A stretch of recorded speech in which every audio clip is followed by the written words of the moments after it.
Thank you, Nikhil, and thanks all of you for coming out today. It's really good to see a bunch of faces in the audience that I don't know, and I'm really looking forward to getting to know you through our conversation. So as Nikhil mentioned, my name is Ramya Rajagopalan. I'm a research scientist here on campus in a new institute called the Institute for Practical Ethics. And as Nikhil mentioned, I study the social and ethical implications and social ethical dimensions of genome technologies.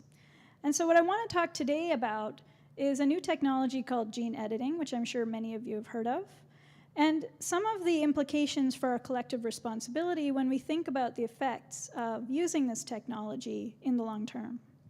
So we're at an event here called The Future is Now, and I think that's a really appropriate catchphrase for a lot of the developments that have been happening in the life sciences in the past 20 years or so. We hear a lot about new technologies that are able to sequence genomes, technologies that might be able to shape the future of medicine. And you've probably heard of this new technology called gene editing, right? Gene editing conjures up these futuristic visions of being able to manipulate our DNA, being able to do genomic surgery to cure diseases, and being able to modify, essentially, our own genetic futures, potentially in permanent ways. So genetic engineering is not a new technology. It's actually been discussed for several decades. Many of you might be familiar with the book The Brave New World by Aldous Huxley, which was written actually in the 1930s. And in that world, Aldous Huxley imagined a future society in which individuals were destined to be categorized into particular job categories, and the control of reproduction was really managed at the level of the state.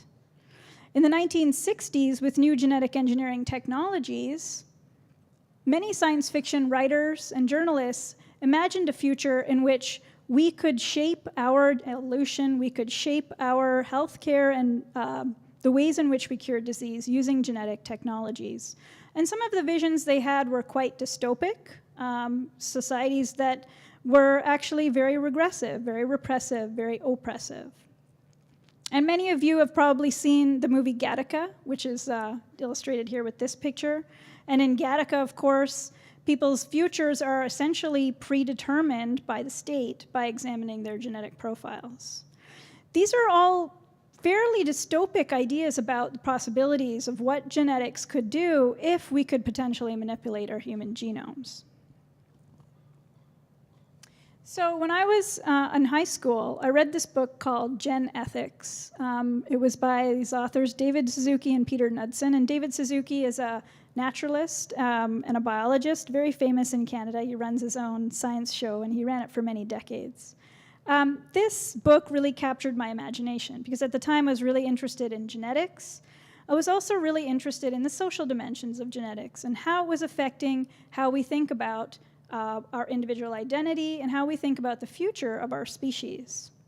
And so, as Nikhil mentioned, I went on to do a PhD in biology, but I came back to ethics, and I came back to a field called the sociology of science, or science and technology studies. And science and technology studies is really about understanding how science and society interact. In what ways does scientific knowledge go out into the world and do work? How does it influence our social policies? How does it influence our politics? How does it influence our cultural understandings, both of what it means to be human, but about how to use science to progress or advance or move the human civilization in different ways? So when it comes to talking about gene editing, one of the questions we have to ask ourselves is, are we at the point where we could edit our genomes? And there's a lot of discussion and debate in the scientific community and in the ethical community about the sort of current state of knowledge. When we talk about genetics and disease, it's really important to understand that there are very few diseases for which we really understand the genetic basis. Our biology is really complex, our genomes are incredibly complex, and more importantly, diseases are complex. And so for most diseases, we don't really have a good understanding of what causes disease. Now, geneticists, of course, use genetics to try to understand disease, but that has its limitations as well, particularly for complex diseases. And complex diseases are things like diabetes or heart disease, hypertension, strokes, cancers, all of these conditions that are not necessarily the product of a genetic mutation or a gene, right? And so when we think about the potential biology in which gene editing could intervene, it's really important to keep in mind that we don't know how to really read the books of biology and genetics. We don't understand enough about the genome to really tinker with it in a mature and responsible way, and in a way that we know what the outcome would be. And that's one of the limitations of gene editing, is that we really don't know what the outcome would be. And so what I want to suggest is that DNA is just a very tiny piece of the puzzle of understanding disease and of understanding how our biology works. And much more important than that in disease is understanding how our life chances and our disease risks are really influenced by the social environments that we live in, the access to resources, the availability of good quality health care, the access to healthy living conditions, right? For many people in this country, these things are not easily available.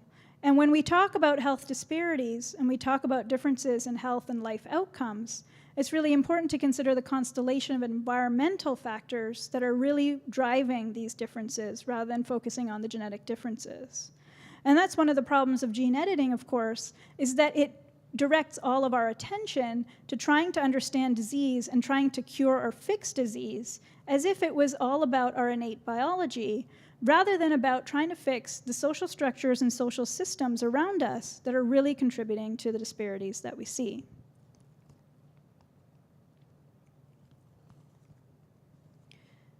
So many of you are probably thinking, I already heard that somebody in China, a scientist I believe, edited some human genomes and 2 twins were born.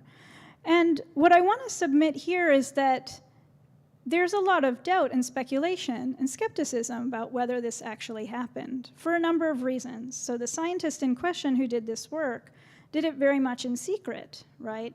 It was apparently not known to the Chinese authorities. This scientist did not go through the usual processes of getting institutional approval for this experiment. And he did an experiment that largely is problematic because it potentially endangered 2 human lives. It's not clear that this was a necessary protocol to undergo for these 2 children. It's not even clear that they're really less susceptible to HIV infection as he claims. And so all of these uncertainties around that particular experiment have done 2 things. One is they've called into question the potential for some scientists to go rogue and use this technology under the hood, secretly, without anybody's knowledge, and potentially do great damage to the scientific community by undermining the credibility and trust that the scientific community tries to earn from the public. The second problem is that when scientists decide to use new borderline technologies like gene editing in a way that is not considered ethical and not considered responsible and not considered to be safe, it also undermines our belief in the power of our regulatory and ethical institutions to really drive responsible uses of this research. And I submit that it's really important for us as we consider the possibility of gene editing that if we want to develop this technology and we want to use it, we first have to make a collective decision that that is what we want to do. And secondly, we have to do so in a way that allows all the voices that need to be at that table to help make the decisions that drive these technologies forward. It's not enough to develop the technology and install the ethics at the end, which is often what happens with new technology. Rather, the ethical deliberation, the collective deliberation, the democratic discussion has to happen in tandem with the technology, and preferably before the technology is let loose in the wild. And so many proponents of gene editing nevertheless are very much aware of some of the past abuses of genetics, past abuses that include the period of eugenics, which happened in the early 20th century, in which individuals were suspected to be inferior or superior based on their supposed hereditary characteristics. And the problem with this regime was, of course, that science, this science of heredity and controlled human reproduction that underlay eugenics, was used towards very, very bad ends. And one of those ends was, in the US, to try to restrict or limit the reproduction of certain individuals and groups who were considered unfit. And of course, when taken to their extreme, this led to disastrous and horrible outcomes in places like Nazi Germany, where, of course, individuals were targeted for extermination based on what was believed to be a biological inferiority. And one of the worries with gene editing is that these same sorts of values, not necessarily to that extreme, but certainly values about what traits we consider to be important and necessary and what traits we want to edit out, might cause us to really turn in a direction that history tells us does not lead to equitable, fair, just outcomes. And that's one of the real worries with gene editing.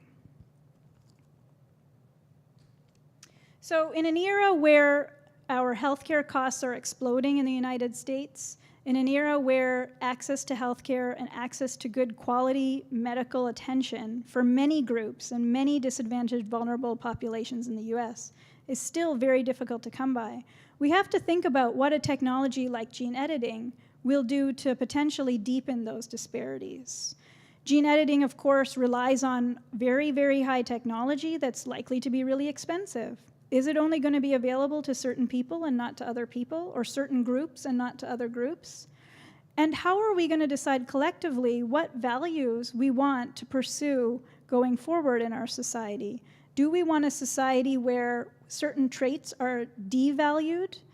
The disability rights movement, for example, especially starting in the 1970s when genetic screenings began, mobilized around this idea that perhaps we shouldn't be trying to devalue certain traits, like disease. Maybe we shouldn't see disease as disease. What if we change society to accommodate people who are differently abled, rather than trying to marginalize them, fix them, or edit them? And these are, again, concerns that come back again and again, and are coming back now with this new technology of gene editing. And so what I'd like to suggest is that it's really important for us to consider two things. First, if we're going to develop gene editing, we really need to develop the ethical frameworks, the deliberative frameworks that allow us to come together collectively and decide how we want this technology to be used and under what circumstances.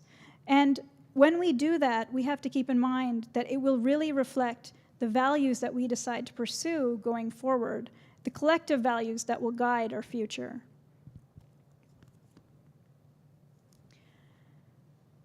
And I put this up because I wanted to illustrate a couple of ideas. First, that we need to mind the gap.